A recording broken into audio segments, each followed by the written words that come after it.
নমস্কার বন্ধুরা, বঙ্গরান্না ইউটিউব চ্যানেলে আপনাদের সাদর আমন্ত্রণ জানাই। আজ আমি আপনাদের সাথে কাঁচা পেঁপের একটি ইউনিক রেসিপি শেয়ার করব। তার জন্য আমি নিয়ে নিয়েছি দুটো মাঝারি সাইজের পেঁপে। এখন পেঁপেগুলোকে কেটে খোসা ছাড়িয়ে আমি ভালো করে জলে ধুয়ে নিয়েছি। পেঁপের টুকরোগুলো আমি একটা গ্রেটার দিয়ে গ্রেট করে নেব।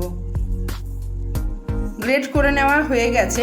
এখন হাতে সামান্য একটু লবণ দিয়ে গ্রেট করা পেঁপেটা একটু মেখে নিতে হবে, তাতে পেঁপের ভেতরে থাকা এক্সট্রা জলটা বেরিয়ে আসবে। গ্রেট করা পেঁপে থেকে চেপে চেপে জল বার করে আমি আলাদা করে নিয়েছি। এখন এই গ্রেট করে রাখা পেঁপেটার মধ্যে আমি কিছু মশলা অ্যাড করব। আমি দিয়ে দিলাম হাফ টিস্পুন হলুদ, 1 টিস্পুন লাল লঙ্কার গুঁড়ো, 1 টিস্পুন ধনে গুঁড়ো, 1 টিস্পুন চাট মশলা, 1 টিস্পুন লবণ, 1 টিস্পুন চিনি ও হাফ টিস্পুন পরিমাণ গরম মশলার গুঁড়ো।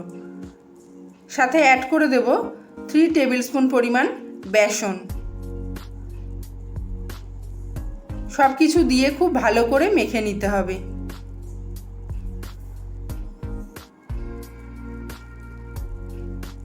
এখন সব ভালো করে মিশিয়ে মেখে নিচ্ছি। এটা মাখার পর আমি যদি দেখি যেটা নরম আছে, এটা আমার নরম লাগছে, আমি এতে আরও 1 টেবিল স্পুন পরিমাণ বেসন অ্যাড করে দেব, তাতে বাইন্ডিংটা ভালো হবে। ভালো করে মিশিয়ে মেখে নিলাম। মিশ্রণটা আমার মেখে নেওয়া হয়ে গেছে। এখন এদিকে আমি একটা প্যান বসিয়ে দিয়েছি ওভেনের উপর, তাতে বেশ খানিকটা তেল ভালো করে গরম করে পেঁপের বল বানিয়ে নিয়েছি। সেগুলো একে একে ছেড়ে ডিপ ফ্রাই করে নেব।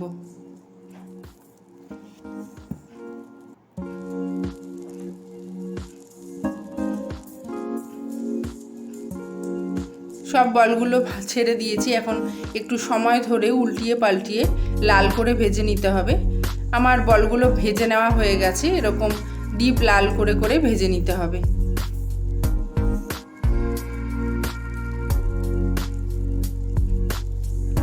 আরও এক ব্যাচ আমি ভাজতে দিয়েছিলাম, সেগুলোও ভাজা হয়ে গেছে।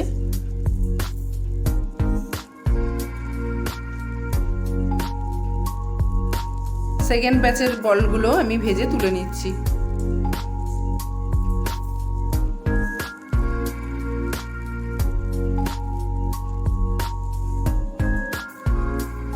বল ভেজে নেওয়া তেলটা আমি কিছুটা কমিয়ে নিয়েছি, কেননা অতটা তেল আমার লাগবে না।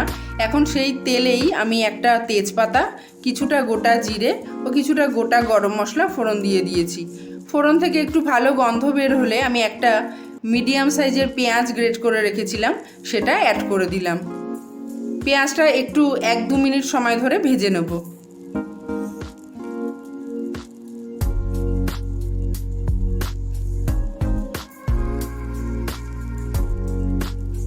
পেঁয়াজটা আমার খানিকক্ষণ ভেজে নেওয়া হয়ে গেছে।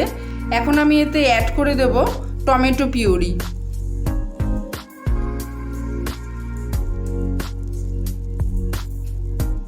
পেঁয়াজ টমেটোটা আবার ভালো করে খানিকক্ষণ ভাজা হতে দিতে হবে।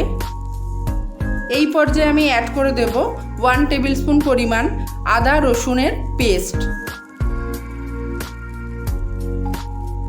এখন সব কিছু আবারও ভালো করে নাড়াচাড়া করে মিশিয়ে কষিয়ে নিতে হবে।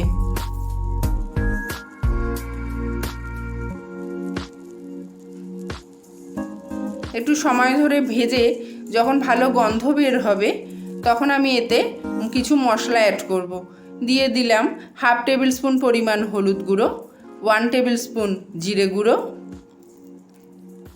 1 টেবিল স্পুন লাল লঙ্কার গুঁড়ো, 1 টেবিল স্পুন কাশ্মীরি লঙ্কার গুঁড়ো, 1 টিস্পুন ধনে গুঁড়ো, 1 টিস্পুন লবণ, 1 টিস্পুন চিনি। এখন সব মশলাগুলো একসাথে খুব ভালো করে কষিয়ে নিতে হবে।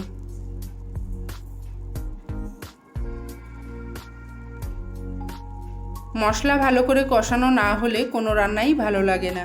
আমি সামান্য পরিমাণ একটু জল অ্যাড করে দিলাম, যাতে মশলাটা কড়াইয়ের গায়ে লেগে না যায়। মশলার গা থেকে তেল বেরিয়ে আসা পর্যন্ত এটা খুব ভালো করে সময় ধরে কষিয়ে নিতে হবে।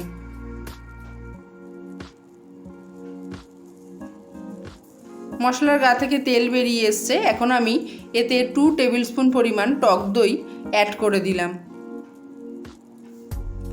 টক দই যখন অ্যাড করবেন অবশ্যই রুম টেম্পারেচারে রাখা টক দই রান্নাতে অ্যাড করবেন। ফ্রিজের ঠান্ডা টক দই ব্যবহার করলে টক দইটা কিন্তু কেটে যেতে পারে। তাছাড়া রান্নাতে দই ব্যবহার করবার সময় গ্যাসের ফ্লেমটাও কিন্তু বন্ধ করে দেওয়া উচিত, অথবা খুব লো ফ্লেমে দিয়ে রান্না করা উচিত। মশলাটা সম্পূর্ণ কষানো হয়ে গেছে। এখন পরিমাণ মতো জল দিয়ে আমি ঢাকা দিয়ে দেব 2 মিনিটের জন্য। 2 মিনিট বাদে ঢাকাটা খুলে নিচ্ছি। জলটা সম্পূর্ণ টকবক করে ফুটে গেছে। এখন এতে পেঁপের ভেজে রাখা বলগুলো আমি ছেড়ে দেবো।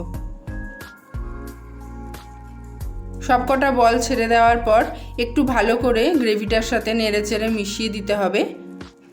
বলগুলো গ্রেভিতে ছাড়ার পর আরও কিছুক্ষণ রান্না হতে দিতে হবে, যাতে এই গ্রেভিটা ভালো করে বলের ভেতরে ঢুকে যায় এবং বলগুলো আরেকটু নরম হয়ে যায়।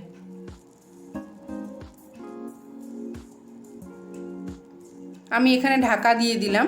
ঢাকা দিয়ে আমি এখন আরও 1 থেকে 2 মিনিট এটা লো টু মিডিয়াম ফ্লেমে রান্নাটা হতে দেব।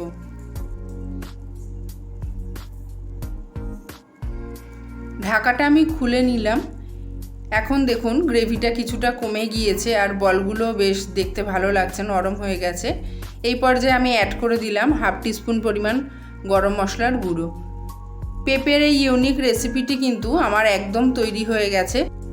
এখন এতে শুধুমাত্র 1 টেবিল স্পুন পরিমাণ আমি ঘি অ্যাড করে দেব।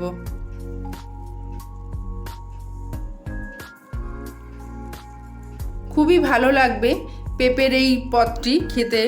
আপনারা অবশ্যই বাড়িতে একবার ট্রাই করে দেখবেন। ছোট থেকে বড় সবাই খুব ভালোবেসে পছন্দ করে খাবে।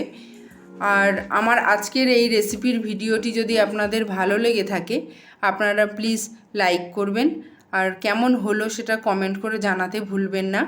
আমার যারা বন্ধু, পুরনো বন্ধু, তারা অবশ্যই পাশে থাকবেন।